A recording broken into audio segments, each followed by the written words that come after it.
Well, we are now up to meditation itself. What is this strange state or level of awareness which is meditation? What is this act of meditating? What is the meditative state, the experience of the meditative state that that we are trying to discover or find out? Remember, consciousness or awareness is a mental activity. It's important to know. Awareness itself is a mental activity. It's one of the activities of the mind, as I had mentioned when we talked about mind. The levels of awareness, of course, are the levels of the mental activity called awareness. We are now on the fourth level of consciousness or awareness, which is a mental activity, which of course is a faculty of mind. Now, what is meditation? Meditation is what I call super focused awareness.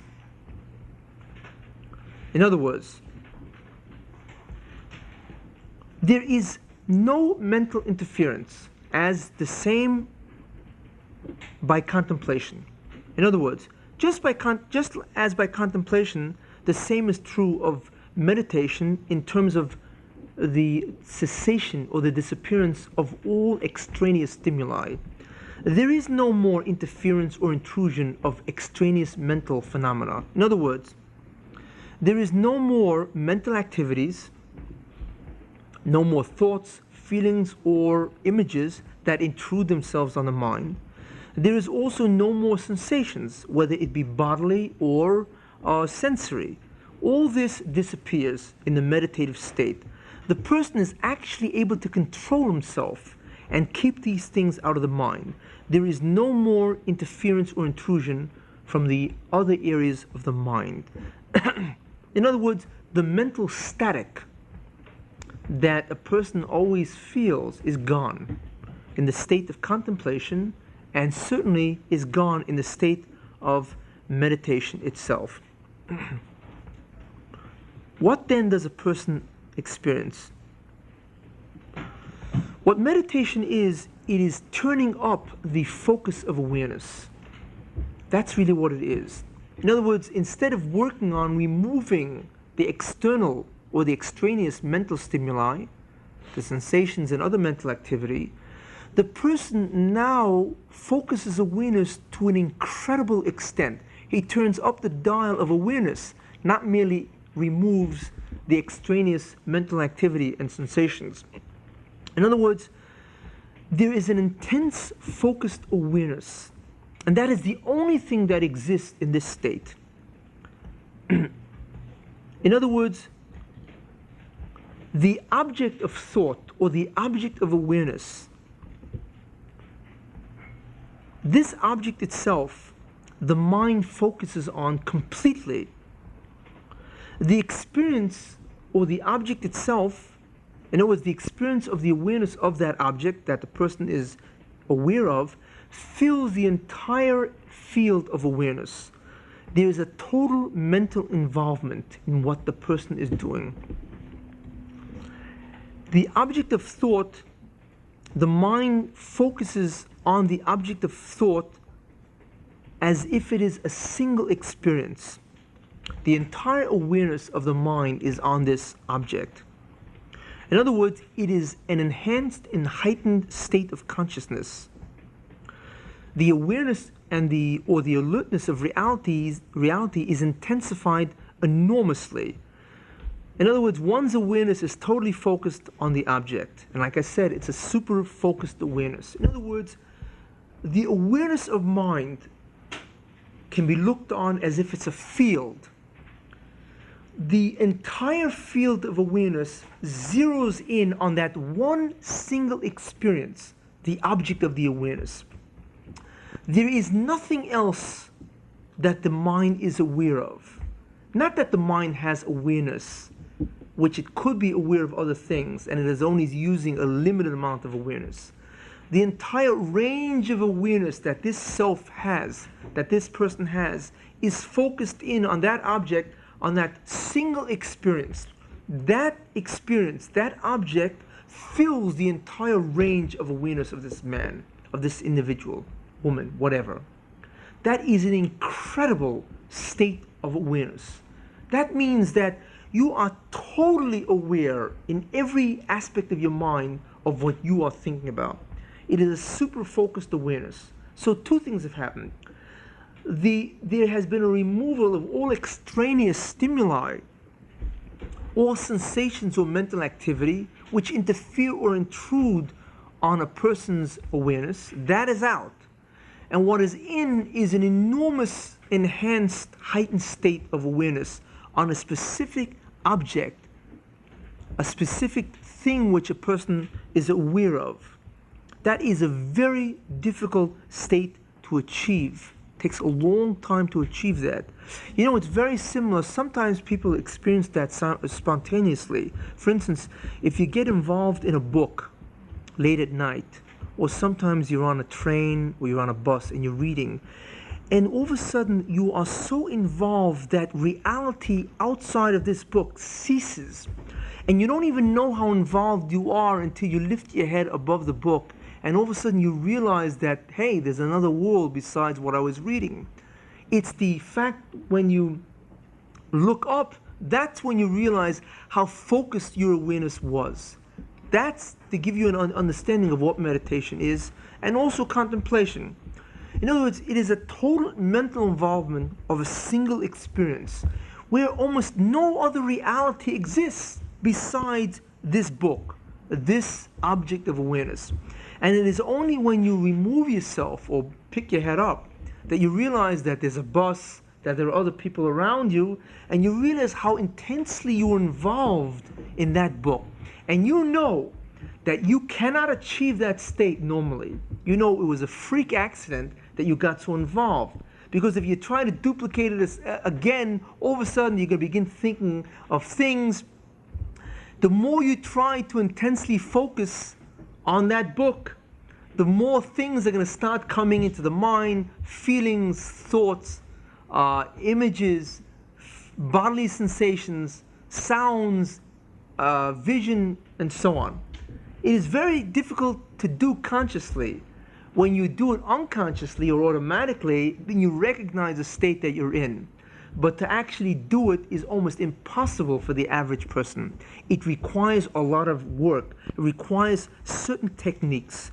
And that is the next thing I want to talk about, or I'm going to talk about the techniques. Now, what I'd like to cover now is the concept of the intrusions or the interferences. We see that full concentration or full attention is really difficult to achieve. In fact, I may say it's nearly impossible to achieve, let alone the contemplative and the meditative states.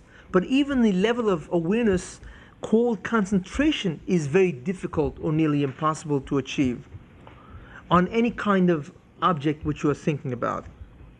Or if you are perceiving something, to really think about something you are looking at. For instance, if you're looking at, let's say, a flower or a picture, it is difficult to maintain that concentration or that focused awareness of that particular object, that flower or that picture that you are looking at for any length of time. Why is that? Because of the intrusions or interferences that are occurring while you are thinking or while you are aware of something. This is called mental static. It's like the background noise that keeps impinging itself, bombarding your consciousness, your awareness. And I'd mentioned what are these interferences. This is the mental activities, the thoughts, images, and feelings that go on all the time in the mind, and also the sensations from the senses and the sensations from the body. These are the interfering phenomena. Now we can ask, why are these extraneous thoughts, images, or feelings produced? Why? Where do they come from? Why is it that they keep coming in and they don't seem to be a response to your will? I'm not asking, it's many times I find myself thinking about something that I don't even know why it's there. I didn't start thinking about this. I didn't start having this feeling. I didn't have this image. If I close my mind, all of a sudden the images come in, and so on. Where do all these things come from?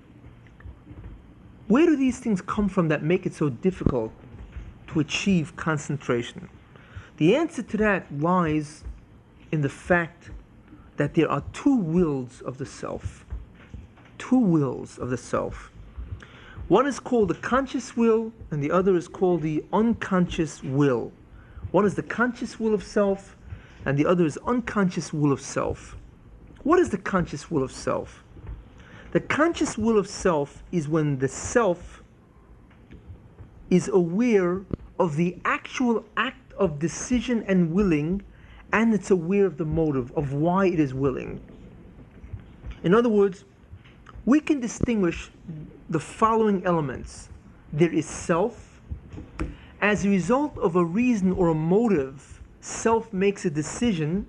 It then wills, and willing, we know, is the invisible mechanism that connects the self and the neurons in the brain. All of a sudden, it fires up the neurons in the brain and action results.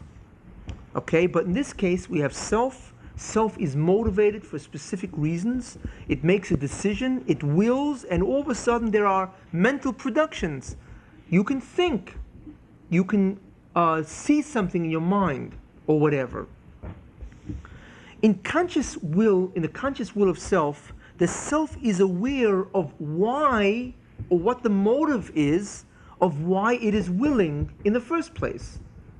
That's conscious will. In other words, the self is, or you are conscious of willing itself, that you are willing, you are deciding and willing, and it is conscious of why it is willing, and of course it sees the thoughts, images, or feelings which are produced, evoked, or generated. That is the conscious will. The conscious will, of course, or rather the products of the conscious will, these thoughts, images, or feelings, can be initiated at will, they can be stopped at will, and they can be controlled or altered, because you are always consciously aware of the actual willing process, the decision and the willing process, the actual motive for willing, and of course you are conscious of the actual productions that you have willed. The unconscious will of self is different.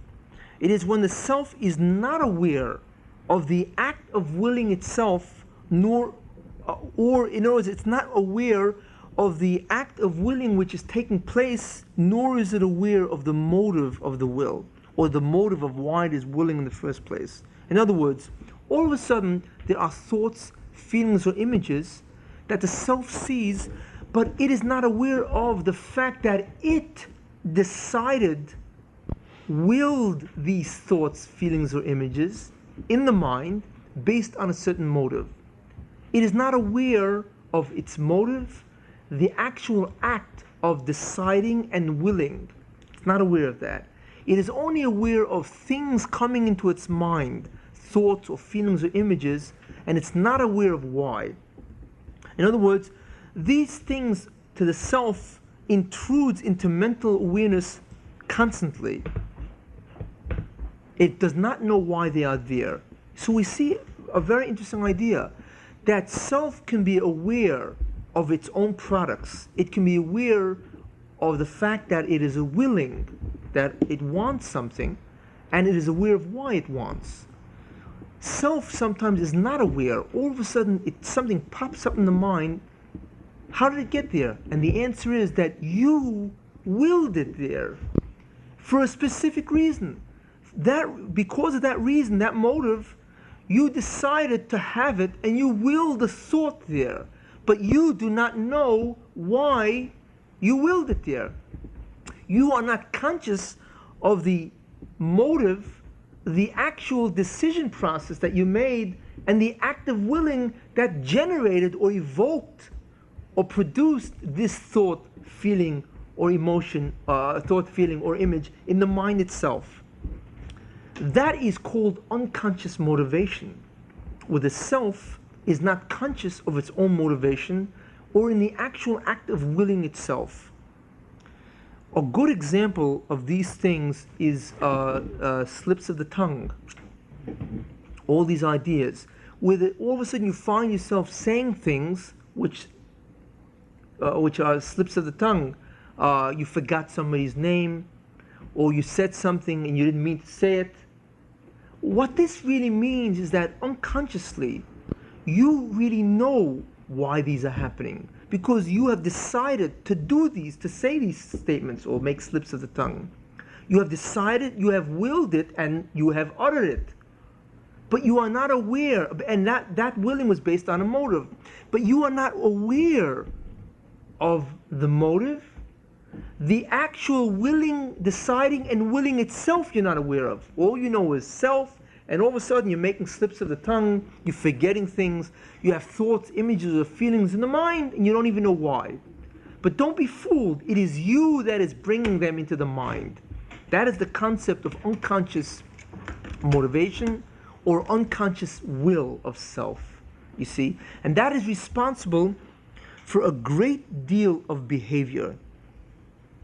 Why a person does things. Because you are always willing things, and that's why it happens. Sometimes you're aware of it, you're aware of the motives, the actual act of deciding based on that motive and the willing itself, and all of a sudden what's generated is the effect, is the thought, the feeling, or the image, or a slip, or whatever you want to do. And at times you are not aware of the motive, the act of decision, the willing itself. All you know is that all of a sudden something is happening. You're making slips of the tongue, you're thinking about things you don't even know why. But it is the self that is doing it. So therefore self is aware of things and self is not aware of things. There is the unconscious will of the self and the conscious will of the self. And that explains, by the way, why you have these interferences and why you have these intrusions. This mental static comes from the unconscious will, where you are busy producing and generating thoughts, feelings, and images based on motives that you really know about it, but are unconscious to you. And the act of willing itself, the act of decision and willing itself is unconscious to you. In any case, that is the origin of the interference, the intrusional phenomena, which is called extraneous mental activity, which does not allow you to really concentrate very well. And that's what I wanted to explain. We see from this, obviously, that the products of the mind, the mental productions, which arise from the unconscious will, are extremely difficult to control. In other words, really, they cannot normally be controlled because they arise from the unconscious will. It is possible to control them through meditation, and that is really one of the objectives of meditation. So now I will be getting into, or I will be continuing with the actual meditative techniques. How does one actually cultivate or actually develop the state of either contemplation or meditation? Now, before I begin to enter the area of the actual techniques which one can use to develop the meditative state and the contemplative state, I just wanted to have a recap from just previous ideas. We had seen so far that there are basically 4 states of awareness, 4 levels of awareness, 4 states of consciousness. And the terms for these 4 states are reflection, concentration, contemplation, and meditation. And the first state of consciousness, or the first level of awareness, is reflection. And that basically is when a person is aware or thinks about any kind of thing in a sort of light, unfocused way. But there's a tremendous amount of intrusions by external or extraneous mental input. Many thoughts, images, or feelings, many sensations from the body, sensations from the senses, and so on, that keep intruding on the level of awareness. And they seem to break the focus that the person has. This is reflection, which is the lowest level of awareness. The next level of awareness is what's called concentration. And what this is when the person is able to focus or direct his awareness or his thinking on a certain object or certain matter, topic, or whatever. And of course, there's a much greater state of awareness because the awareness itself or the thinking itself is focused, it's directed. But even in this state, we find that there's still the extraneous mental input that keeps bombarding the mind or the individual. And this, of course, retards his ability to either focus or maintain his directed thinking. You still have those thoughts, images, and feelings which seem to come up spontaneously, and I had mentioned previously that they are really products of the unconscious will. This is the second state of consciousness, the second level of awareness. Third level of awareness, which is a much higher level of awareness and which is much more difficult to achieve, is what's called contemplation. And what contemplation is basically, it's the same idea as concentration, except there's a difference. A person directs, controls, or focuses his awareness on a certain object, whatever that be. That more or less remains the same. But in the case of contemplation, the person has succeeded in removing or excluding, shutting out any and all of the extraneous mental input that the person usually experiences. That itself intensifies the focus. In other words, merely by shutting out extraneous ideas, extraneous thoughts, images, or feelings, or any bodily sensations or sensory sensations, the focus, the awareness itself, the focus which a person has is greatly intensified. And not necessarily because the person actually increasingly focuses his awareness. The next stage, which is the highest state of awareness, the highest state of consciousness, is what's called meditation. It is the meditative state. What is that state? It is a state which I call super-focused awareness. In other words, it is when the experience that the person is having becomes the total focus of the awareness of that individual. The entire field of awareness is focused on that one single experience. There is nothing left of the person's awareness that can focus on anything else. It is a super focus or super direction of the mind or the awareness on a given object or whatever it may be that he is focusing on. At the same time, he has removed or excluded all interfering phenomena, all intrusional phenomena, which again is the extraneous mental input, any of the sensory or bodily sensations, any of the mental activities, which is thoughts, feelings, or images. So the meditative state is a state in which the person is completely, totally, and absolutely only aware of the object of his awareness. Absolutely nothing else enters the mind. This is the greatest level of consciousness or awareness a person can achieve. And it is that level to which many disciplines aspire a person to achieve, because there are many things that can be accomplished as a result of that. And when we get into yoga later on, yoga especially tries to get the individual to realize that level, because yoga sees that as the main vehicle for what's called the liberation of self or self-realization, which I will get into later. In any case, that's a summary or recap of the 4 levels of awareness, the 4 states of consciousness. Now, I want to just mention an idea as an aside, and that is that the idea of creativity. The greater the awareness state toward any object, then you should know the greater the creativity about that object. The more awareness, the more you are focused in on something, the greater is the faculty of creativity that the mind has on that object. What happens when a person focuses in such a way on an object? What happens when his level of awareness is increased manifold on any single subject or topic or whatever? What happens is that new subtleties, new shades, new aspects, new elements or facets of an object are revealed with greater awareness. New relationships, new fundamental principles, and so on. A person is able to see these things because he has much greater awareness, heightened consciousness about the thing that he's thinking about. That's what's called enhanced creativity.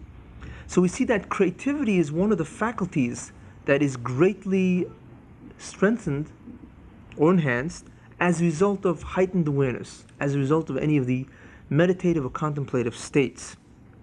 Another idea which I'd just like to mention before we get on to the techniques of how to achieve meditation is the concept of genius. Now, genius, if actually one can think about it, may be more a product of a person's ability to focus awareness, to achieve concentration or contemplation or meditation than anything else.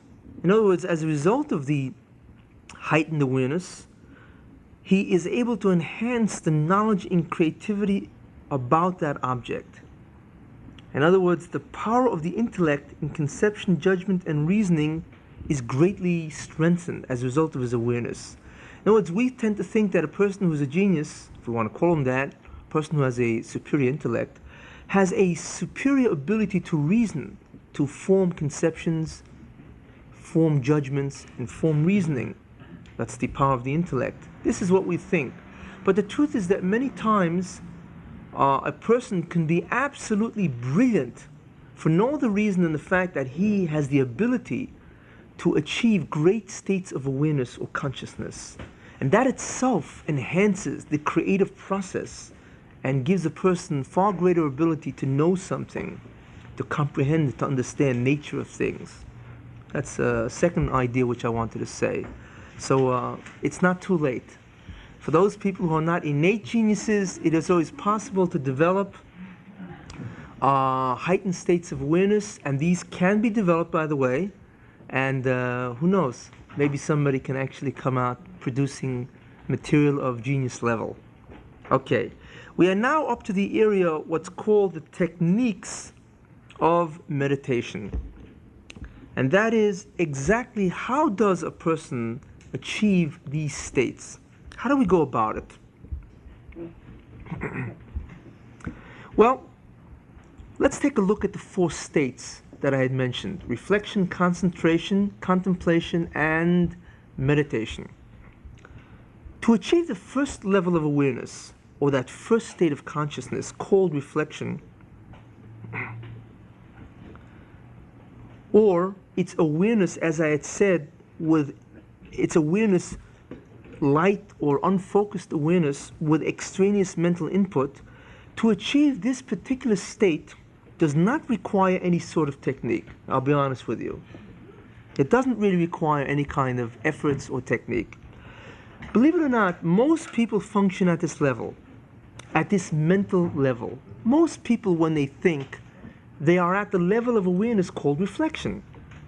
That is the simple form of thinking that almost everybody can do innately, intuitively. You don't need any kind of exercise. You are born automatically with the ability to be aware, because awareness itself is a mental activity. You are born with the ability to think about things, to be aware about things. And of course, that's with all the extraneous mental input going on at the same time.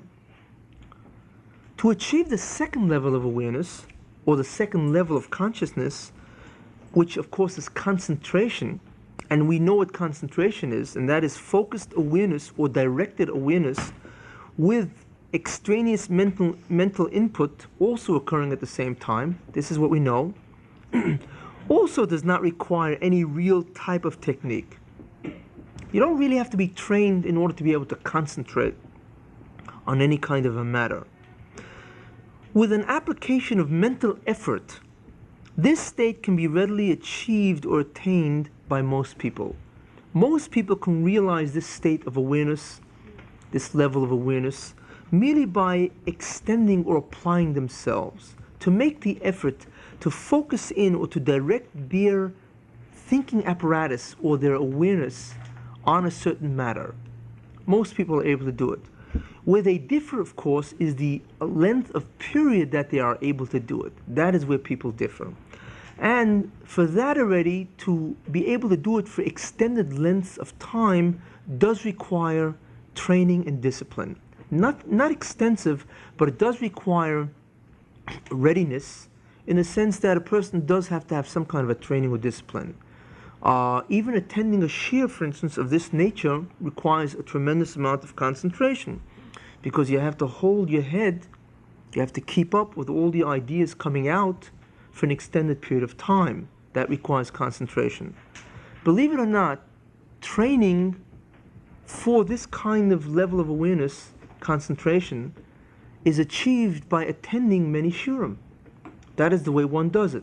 If you readily attend different kinds of shurim or lectures that are academically sophisticated, after a while you will be used to the fact that you are able to attend to these kind of shurim, and your mind will discipline itself to be able to sit for that length of time. It gets easier and easier.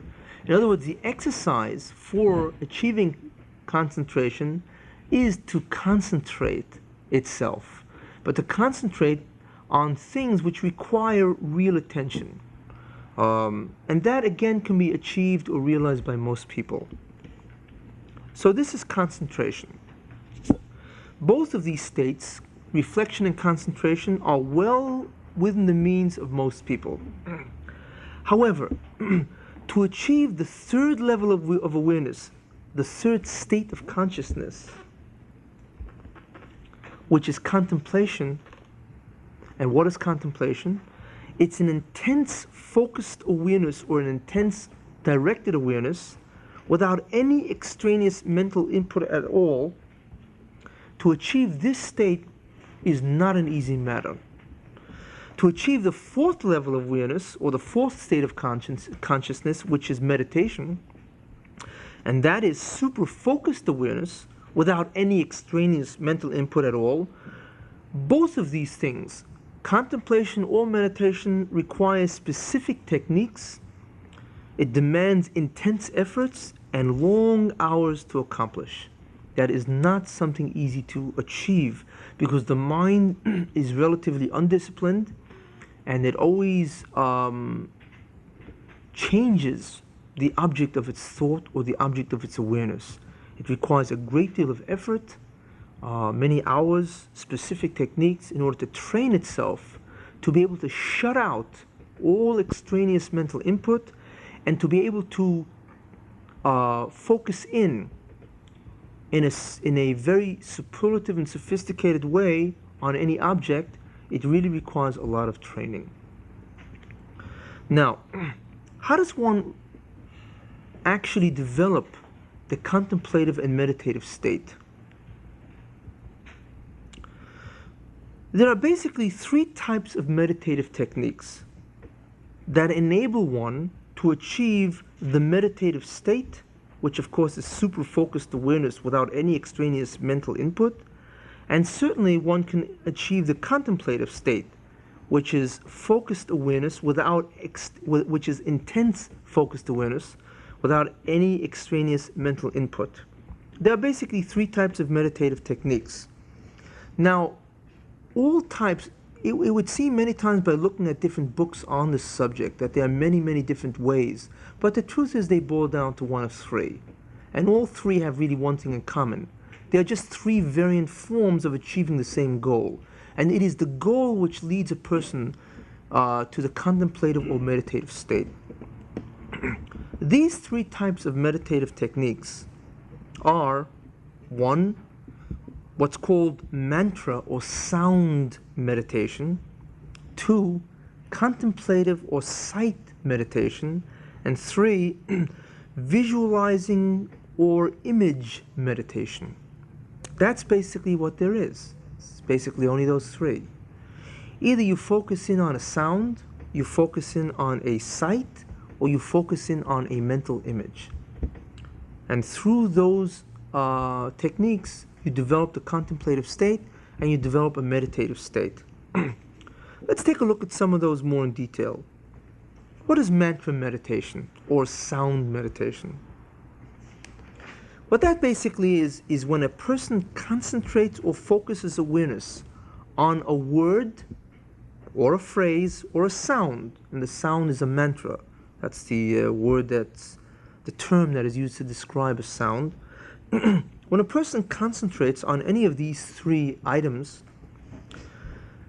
by either vocalizing this word, phrase, or sound. In other words, you pronounce it softly, or whispering or mouthing it, or merely thinking about it mentally. In other words, you mentally sound it.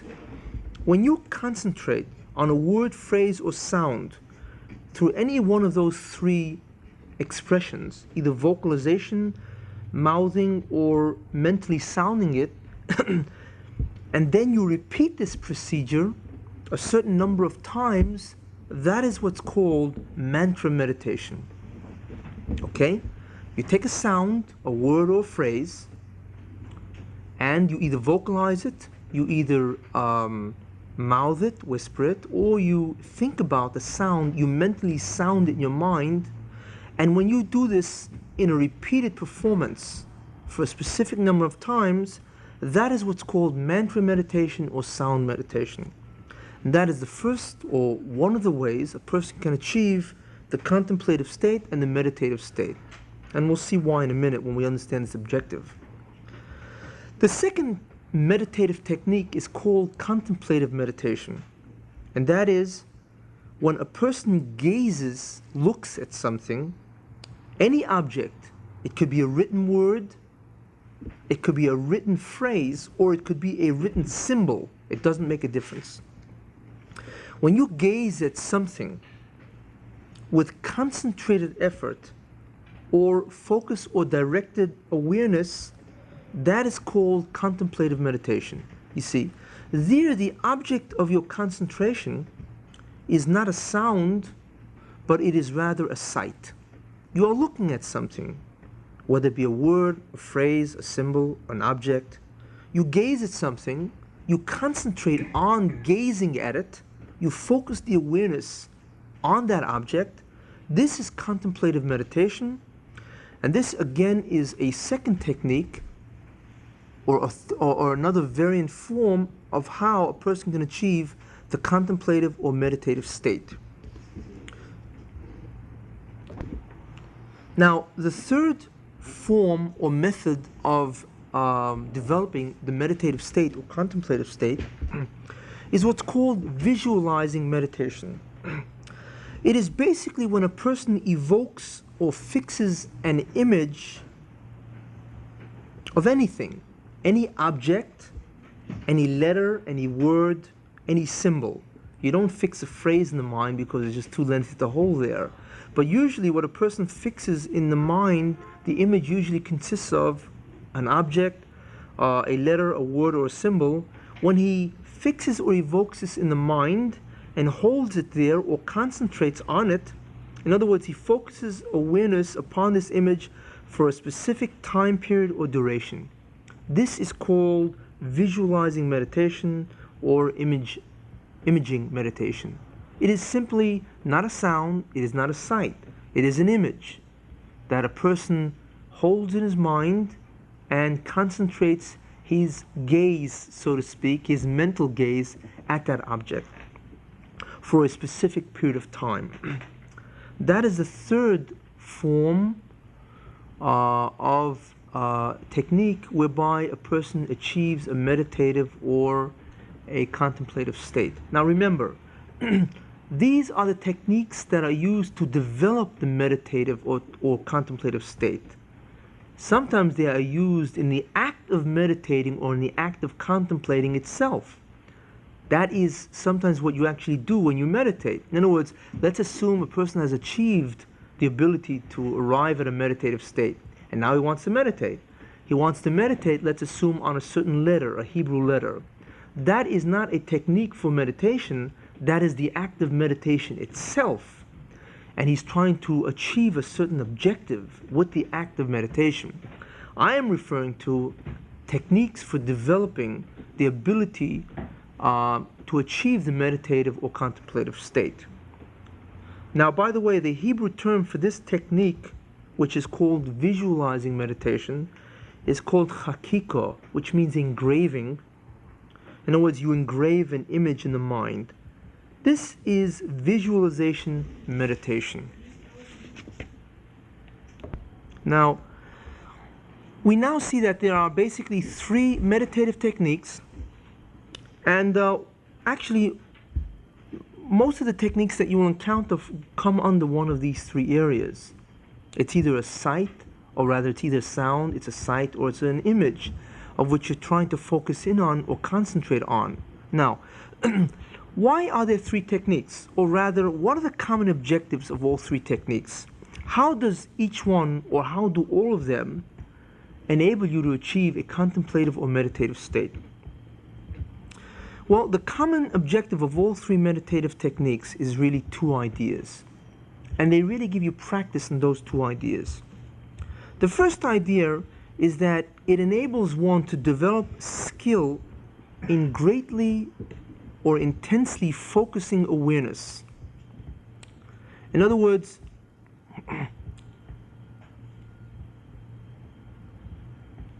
when you make the sound, whether it be of a word, a phrase, or a sound, or an external sight, whether it be an object, a written word, or written phrase, or written symbol, or whether it be an image, a mental object, a mental letter, word, symbol, or whatever.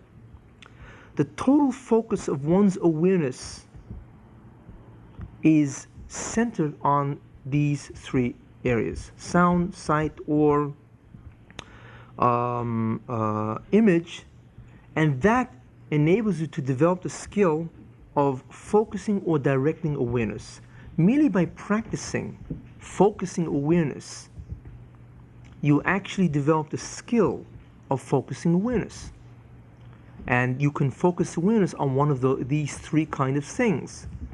So that is the first common objective of all three techniques, is that they enable you again to intensely focus awareness on one of three objects, whether it be sight, a sound, or an image, and that itself enables you or gives you the discipline of doing this kind of focusing. The second idea, or the second common objective of all three meditative techniques, is that it enables the person to still the mind. In other words, to clear, to shut out, or to empty the mind, to push aside or to exclude all extraneous mental input. In other words, by thinking about an object, whether it be a sound, a sight, or an image, when you concentrate on this, not only are you focusing awareness, or you are achieving discipline in that, but you are also shutting out the extraneous mental input.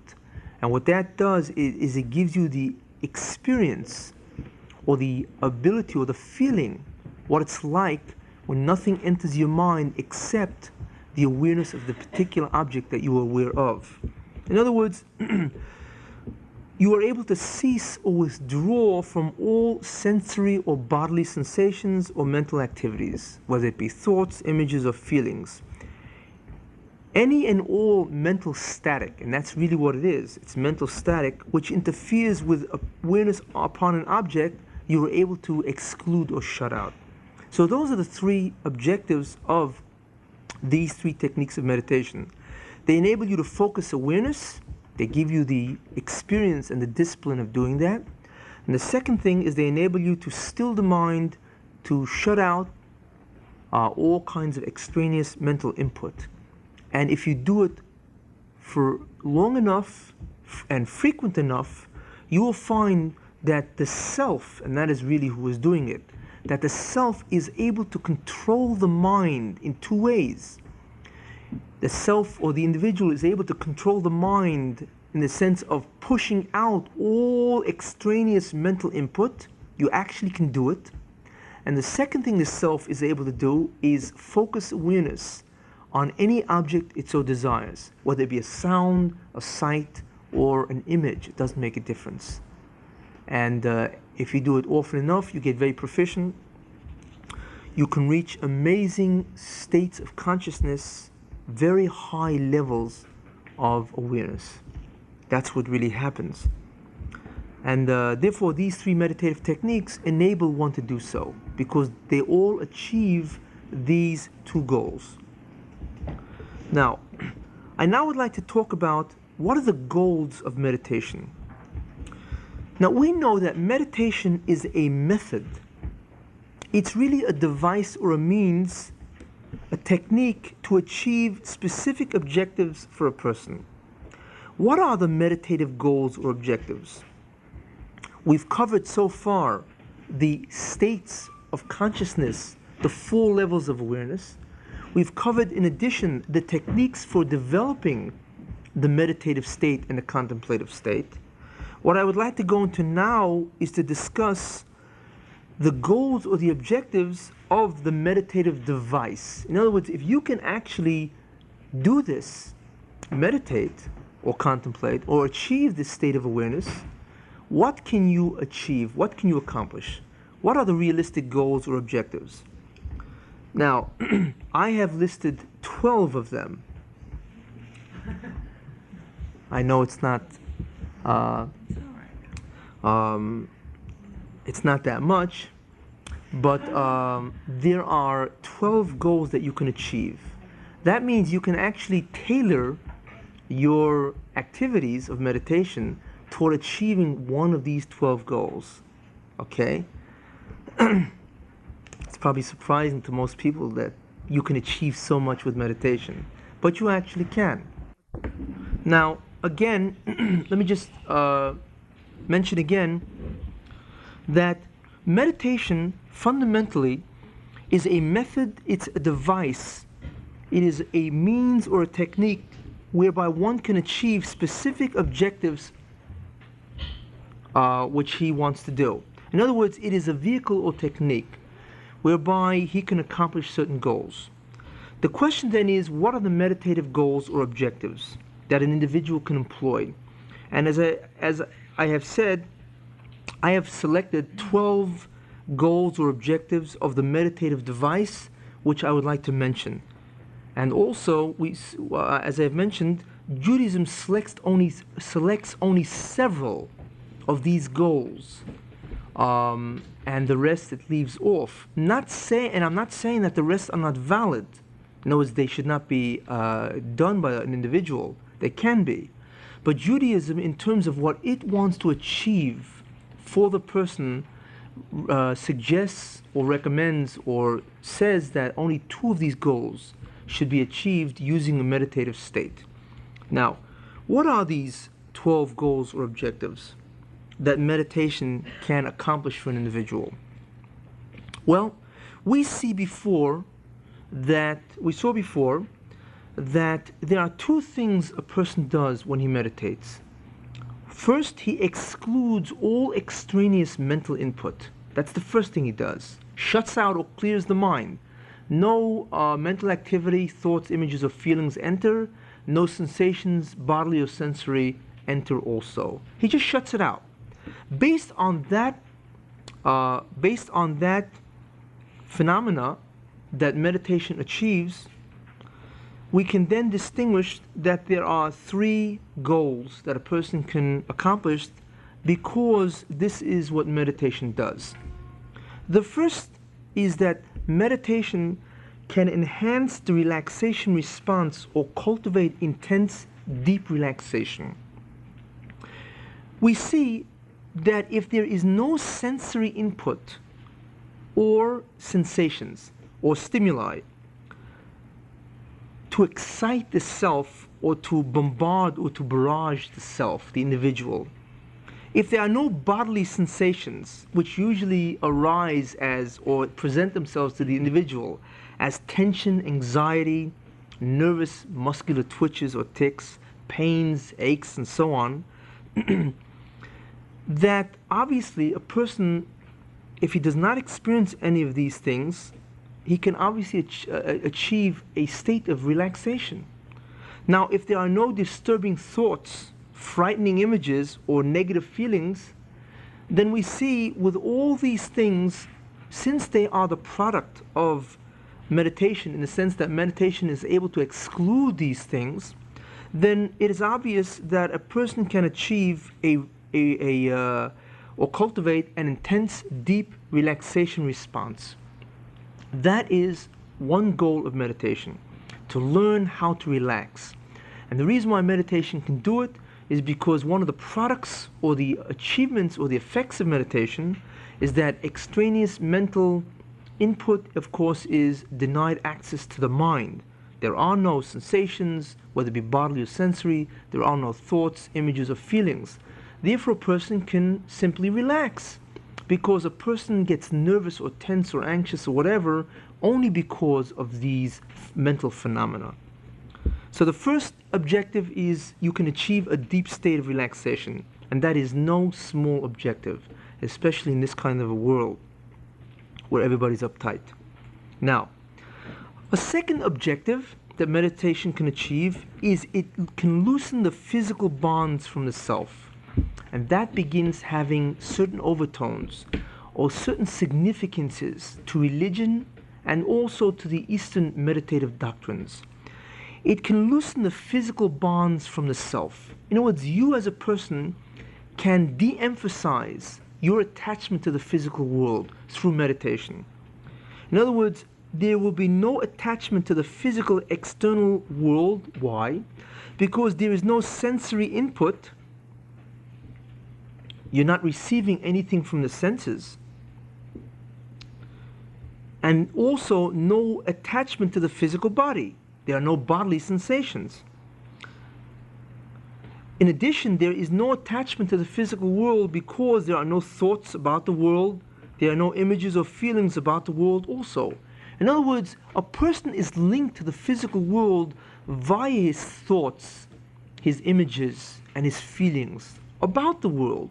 He is linked to the physical world because of his sensations, his sensory sensations. He sees the world, he hears, he touches, he smells, and he tastes. Those things which go about around the world. He also experiences the world, of course, through bodily sensations.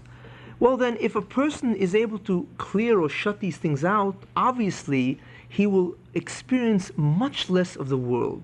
So therefore, one of the objectives of meditation, and as I said, this is especially important in religion, as we shall see in Judaism, and also important in yoga and other Eastern meditative doctrines, is that meditation or contemplation actually can actually loosen the physical bonds or the attachment or the link that the self or that you have with the physical world.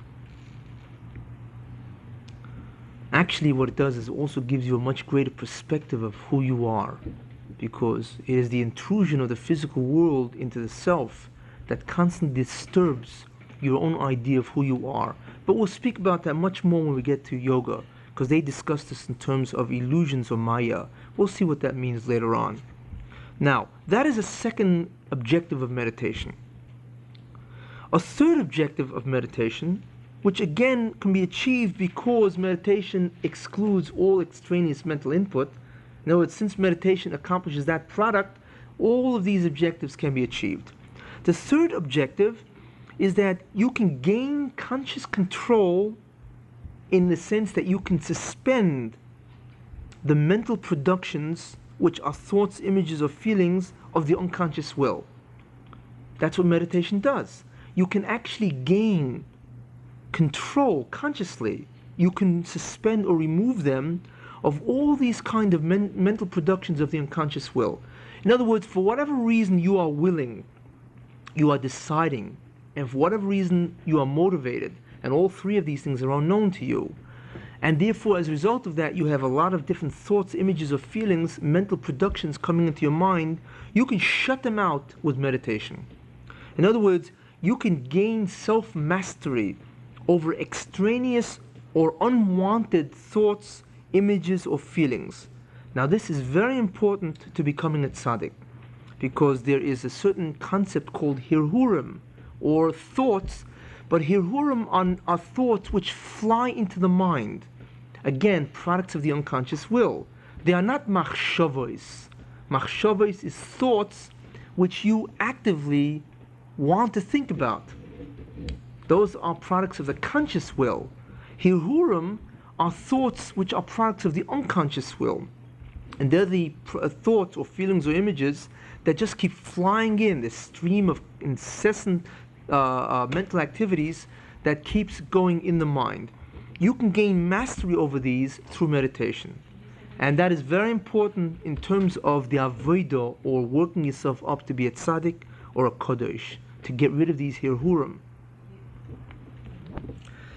That is a third objective of meditation. Now, a second product of meditation, if you remember the first product was it can exclude extraneous mental input. The second product or effect of meditation is that it gives you the ability to focus awareness. Now, because of that, we now have the following objectives that meditation can achieve based on that effect or that product of the meditative state. The fourth objective, using the second product as its fundamental determining principle, is that you can actually acquire the skill of intense concentration or super focused concentration or awareness toward any object one wishes. It actually gives you the discipline whereby if you want to think about something or be aware of something, you can shut out everything and zero in on anything you want to. And that is enormously beneficial for somebody who wants to learn anything or experience anything. To have that power is extremely significant in many areas, not only in religion, to focus in on God or prayer or whatever. Because if you do that, then the God becomes a whole different kind of reality to a person who can focus in on God. But in even other areas, if you want to focus in on any area or subject, you can learn a subject in much quicker time than somebody else because he's too busy being distracted. And you can accomplish in a very short time what it takes him much longer. In other words, the fourth objective then, because it gives you the ability to focus awareness, meditation, is that you can acquire the skill of super focused awareness or intense concentration on any matter, subject, topic, or whatever. A fifth objective, again based on the fact that meditation gives you the ability to focus awareness, is that the attainment of a greater state of consciousness or an enhanced or heightened or greater level of awareness itself is the goal. In other words, the realization of a super focused state of awareness itself is the objective. The objective of meditation then becomes the meditative state. Just to be in that kind of a level of awareness, that state of consciousness, is a very exhilarating experience. So therefore, a goal of meditation is the meditative state itself that meditation achieves for the individual. And the same is true of contemplation. That is a fifth objective or goal of meditation. The actual state, meditative state or contemplative state, that the act of meditation or contemplation achieves for the individual.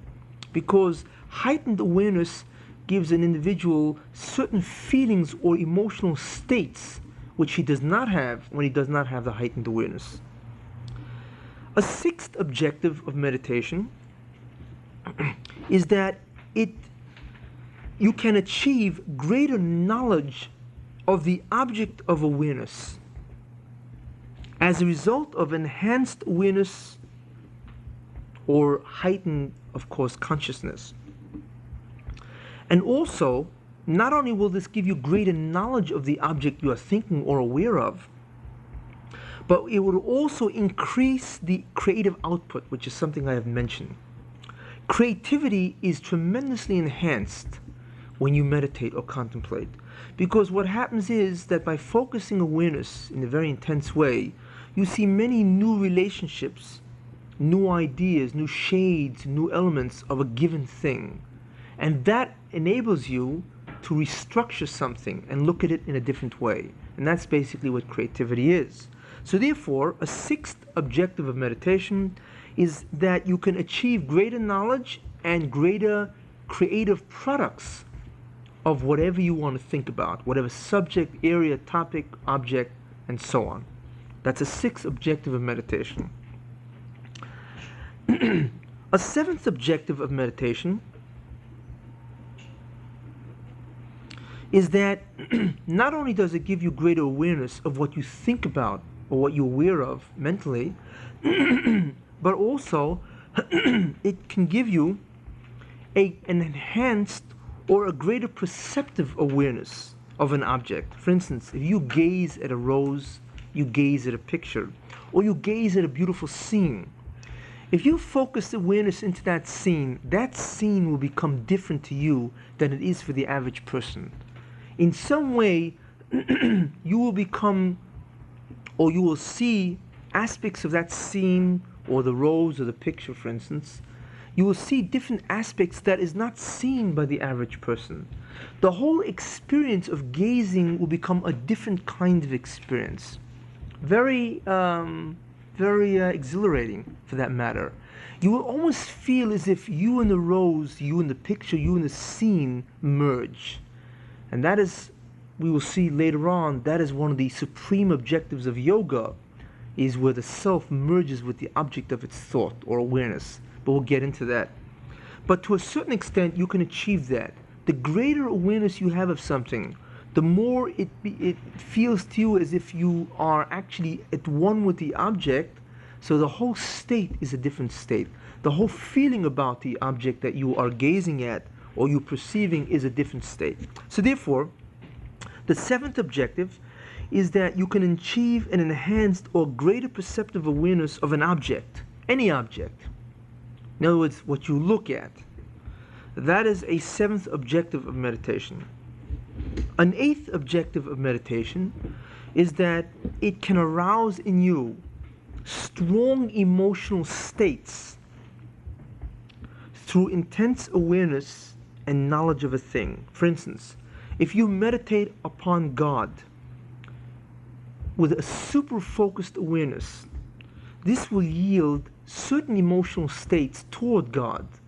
If you meditate, which namely could be greater love and fear, if you meditate on spirituality, spiritual worlds, or whatever, different ideas or concepts in Judaism, certain emotional states will be aroused because of the intense meditation, the intense focused awareness.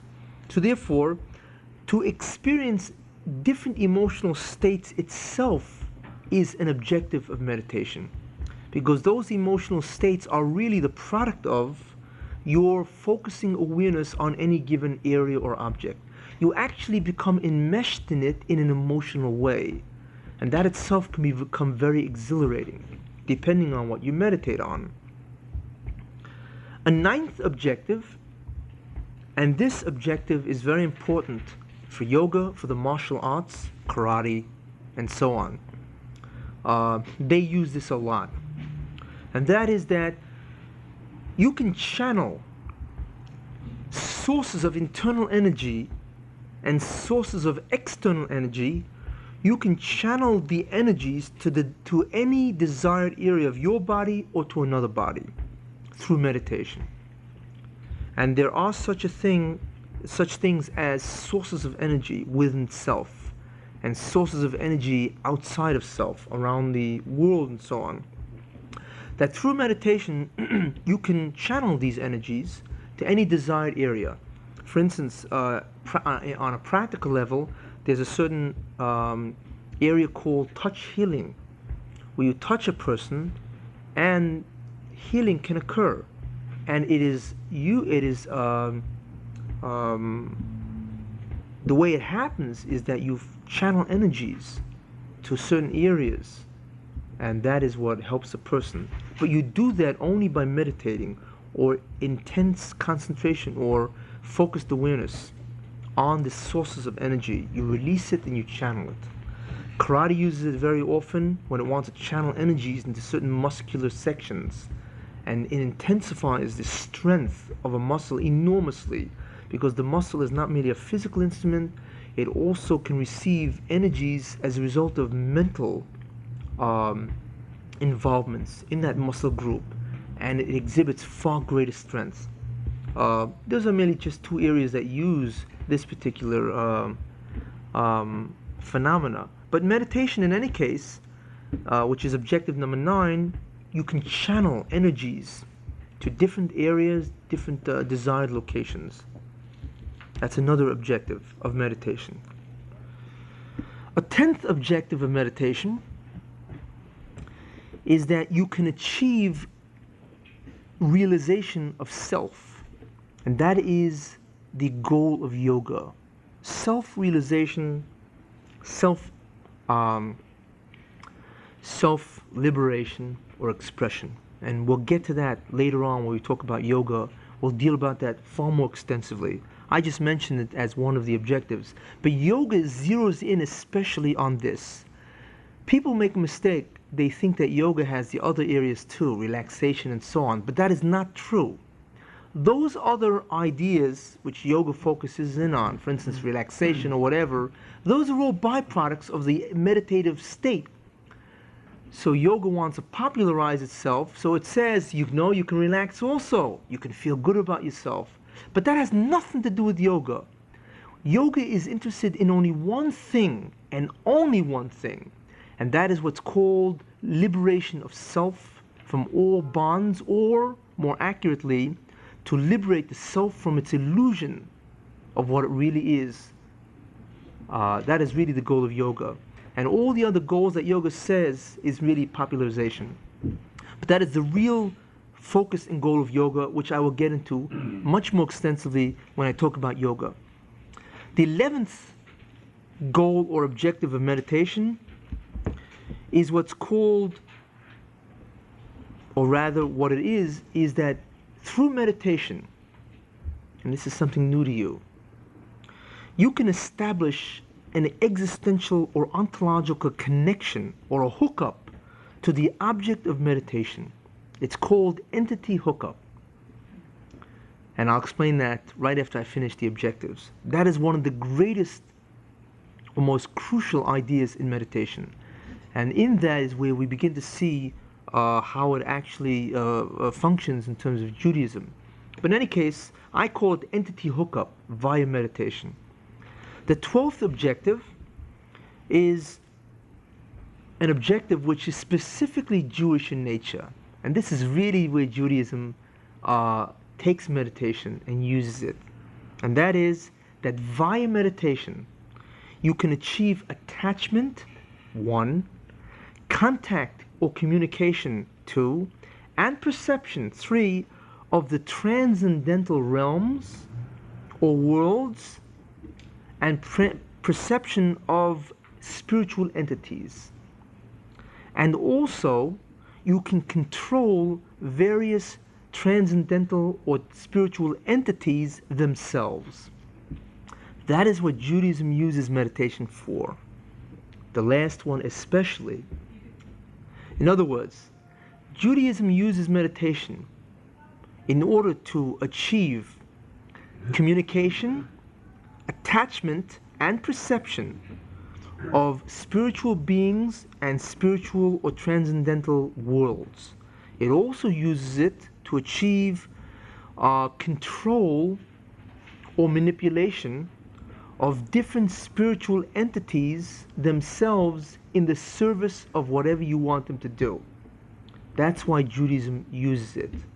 That is the crucial objective in Judaism, which we will get into very extensively in the next area, and that's what Judaism, Jewish meditation is really all about. Now, in any case, these are the 12 objectives of meditation. It could be that some of them are new to some of the people here, but if you think about it, this is really what meditation can achieve. And we see that meditation is a very powerful device. Meditation or contemplation, either one, but especially meditation, is a very powerful vehicle, a device, a method, or technique to achieve many, many different kind of objectives. As I said, very quickly, just to summarize, you can enhance the relaxation response greatly. You can loosen the physical bonds that the self has with the world. You can gain conscious control. You can suspend the productions, the mental productions of the unconscious will. In other words, self-mastery over extraneous, unwanted thoughts. You can acquire the skill, the ability to actually focus awareness toward any object you want. You can attain great states of consciousness, and that itself is the objective, merely the state itself, the exhilaration of that state. You can achieve great knowledge and really stir up the creative faculty of the mind, and you can therefore know something to a far greater degree than most people do. You can achieve very great enhanced or perceptive or heightened awareness of an object, a sight that you're looking at. You can arouse strong emotional states. You can channel internal and external energies to any desired area. You can achieve self-realization or self-liberation. You can establish an entity hookup, or in other words, you can connect yourself ontologically to the object of meditation, and you can communicate, attach yourself, and perceive spiritual worlds, spiritual entities, and you can actually control spiritual entities to do your bidding. That is the 12 objectives of meditation and contemplation.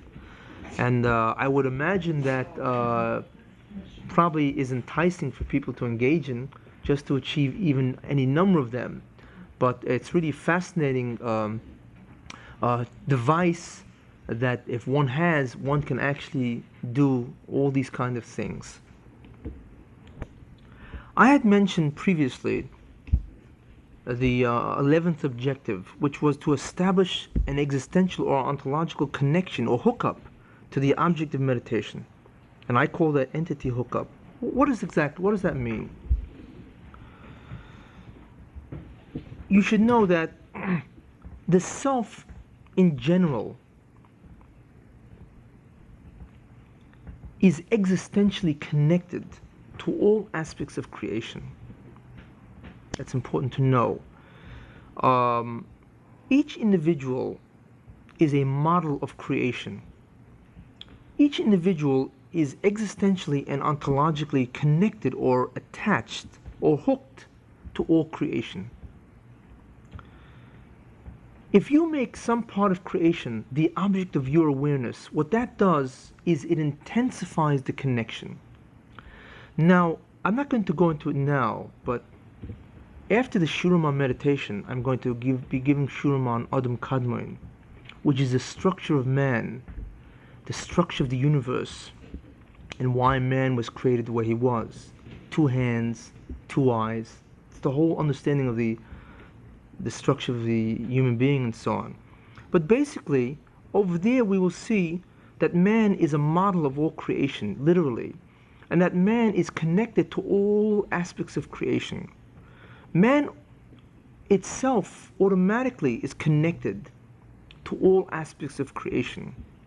When a person thinks intensely about a certain area of creation, that sort of like clears the channels and intensifies the connection.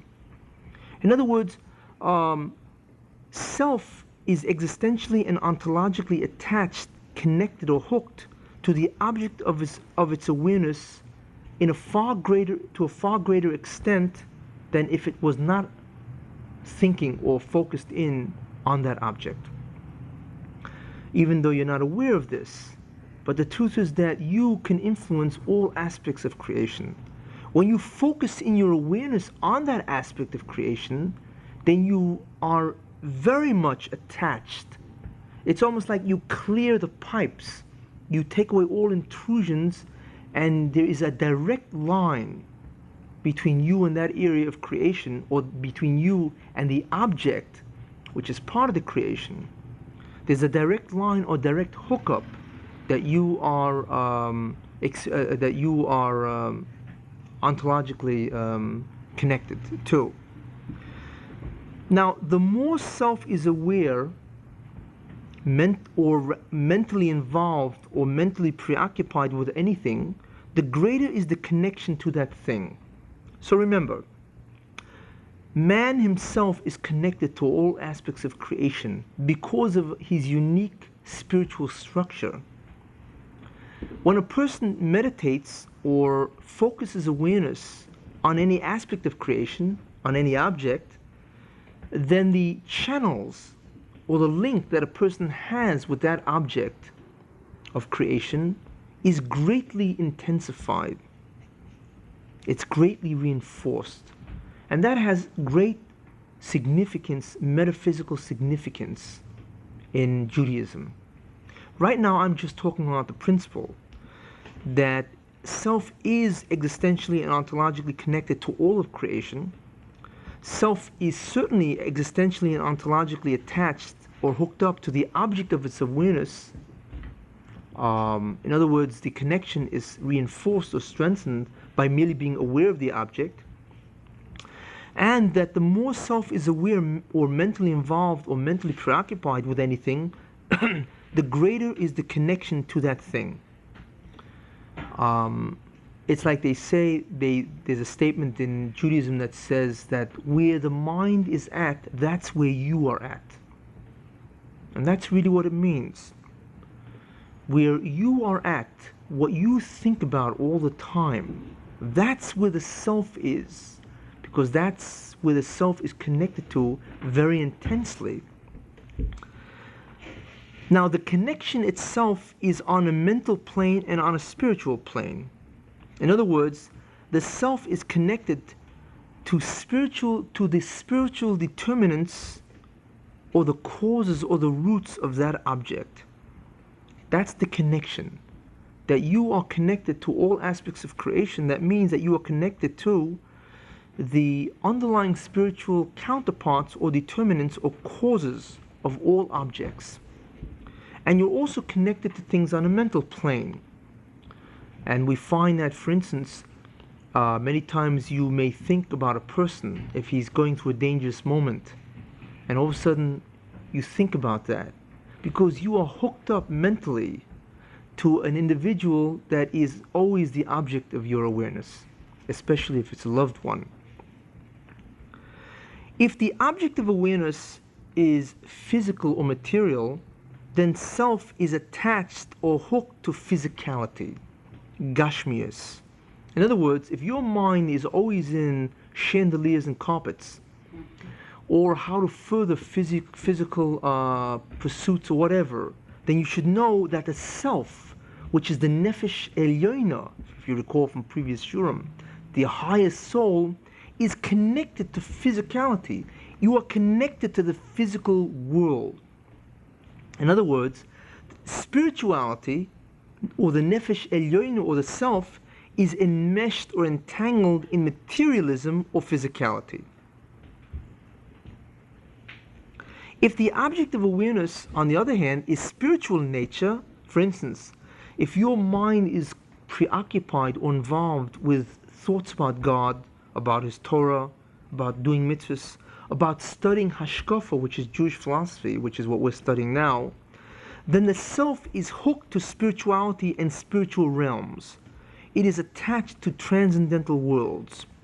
In other words, spirituality, or the nefesh elyoina, the self, the highest soul, is enmeshed in its natural, true environment. That's really what happens. If you think about spirituality, the self increases the connection towards spirituality, and that actually has repercussions on a spiritual plane. If the self thinks about, through the mind, nefesh tachtoina, is always preoccupied with physical pursuits, material pursuits, whatever, then the self is connected or attached to physical planes, physical worlds. And that diminishes greatly the stature of the nefesh itself. Not only that, but it precludes or prevents the individual from experiencing many spiritual phenomena, because spiritual phenomena abhor, they repudiate the self that is enmeshed in the physical world. It's what's called mutually exclusive phenomena. Spirituality cannot mesh with a self that itself is enmeshed in physical world, which we'll discuss much more when we get to prophecy and spiritual phenomena. But I'll have more to say again in prophecy, when we talk about prophecy and also divine inspiration, Ruach HaKodesh, about these ideas. So far we have gone through the different objectives of the meditative or contemplative states. Also, what we have done also is we have analyzed the concept of an existential or ontological hookup. In other words, that the self is connected ontologically to the object of its awareness. It is really connected to all reality by virtue of the fact that it is an Odom. And later on we'll see more what that means. But when you are aware of something, you intensify, reinforce, or clear the channels. The link up is far greater. Now, contemplation and meditation are difficult states to achieve, notwithstanding all the glorious objectives that have been enumerated. They are still difficult states to achieve.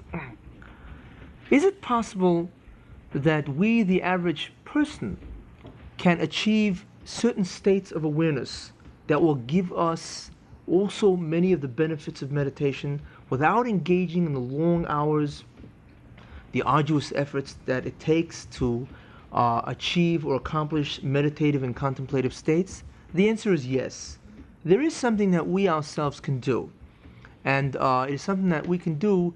It takes a little effort, but it is something that with which we can achieve a lot of the objectives that the meditative or contemplative states achieve without going through all the effort, all the work, and all the time that you have to put in. What is this way? We said about concentration. What is concentration? Concentration is directed or focused awareness or thinking about something with the interference of extraneous mental input when you are bombarded by sensations and mental activities. Now, the level of awareness or thinking in concentration is limited, even with concentration, because of the extraneous mental input. They actually interfere or intrude on our ability to be really aware, really focused in. A way exists whereby one can increase the level of awareness or thinking in the state of concentration without working on excluding the extraneous mental input, which of course diminishes the level of awareness. In other words, we have an alternative to the contemplative state and also to the meditative state. Now, this is desirable that we have an alternative because the contemplative state or the meditative state is very difficult to achieve for the average person. But there is an alternative. It is possible to increase the level of awareness or the state of consciousness in concentration without working on clearing the mind of extraneous mental input. It is possible. How is this done? Well, this is to concentrate or to direct or focus awareness or thinking for prolonged periods of time and frequent periods of time. In other words, what you have to do is you have to become mentally preoccupied, obsessed, or mentally involved with anything for prolonged and frequent periods of time. In other words, if you take any area, doesn't make a difference what it is, let's say an area you want to study, if you think about it intensely, you concentrate, and that is within the bounds of people. If you think about this, you concentrate on it intensely for a prolonged period of time, and if you use these concentrated periods, or rather if you employ these concentrated periods frequently, then this will heighten the state of awareness, even without removing the interfering extraneous mental input. Therefore, obviously, if you increase the level of awareness from merely focused awareness of concentration to intense focused awareness of contemplation, then you can achieve a great deal of the objectives that one can achieve with the contemplative state. You can't achieve all of them because you still have not excluded extraneous mental thoughts. But in terms of the strengthening or heightening or enhancing the focus awareness, that can be achieved. Therefore, those objectives which necessitate intense focused awareness can be realized, even though you're not working on excluding extraneous mental input. Now, this is a very important tool for learning in creativity. In other words, if you learn intensely, in other words, if you think with focused concentration or focused awareness, if you become totally immersed and mentally involved with the object or the area of thought, then you can achieve a greater or more heightened or more enhanced level of awareness or state of consciousness than is normally achieved with concentration alone. Even without working on excluding extraneous mental input. In other words, even with the interferences of extraneous mental input, you still can achieve much greater levels of awareness than is normally achieved through the regular state of concentration. And you can do that, as I had mentioned, in two ways. You have to do both of these things. If your thinking becomes focused, and this is done for a prolonged period of time, that's the first requirement. And the second requirement, if these concentrated thinking periods are, or rather, if they occur very frequently, then you are able to actually intensify your awareness to a level greater than concentration, even though you still have a lot of extraneous mental input. Therefore, you are able to achieve a lot of the objectives which were stated for meditation and contemplation, even though you are not in the contemplative or meditative state. Now, in other words, intense intellectual activity, and that's really what it is. Concentration, in other words, thinking in a very concentrated fashion, is intense intellectual activity because it brings in the intellect. Intense intellectual activity, thinking, for prolonged periods of time, and if it's done with great frequency, actually raises the level of awareness, enhances the state of consciousness toward that object higher than can be normally achieved through the regular activity of concentration. And it's also good to know that focused or concentrated thinking for a prolonged period of time is sometimes called intellectual meditation. It is meditation whereby you use the intellect, but you think in a concentrated manner. You immerse yourself totally in that area or subject, and you do it frequently. If you do that, then you begin to experience a lot of the objectives or a lot of the products of the contemplative and meditative state. Via the intellectual meditation, therefore, one becomes strongly connected or attached existentially and ontologically to the object or the area of thought. In other words, it actually yields an ontological hookup, which is what meditation and contemplation yield. By thinking in a concentrated fashion for prolonged periods of time, and by thinking about it often, you become ontologically hooked up to a very great degree. In addition, through intellectual meditation, the creative faculty is extremely productive in revealing many fundamental principles, relationships, and concepts. Also, one experiences strong emotional states, emotional highs, as if your being or self resides in the area of thought. And interestingly enough, many great people were able to achieve this area of intellectual meditation, and that is really what made them so great. This is what I believe. For instance, you find that many great tzaddikim or Torah giants are totally obsessed, preoccupied, and mentally involved in learning Torah.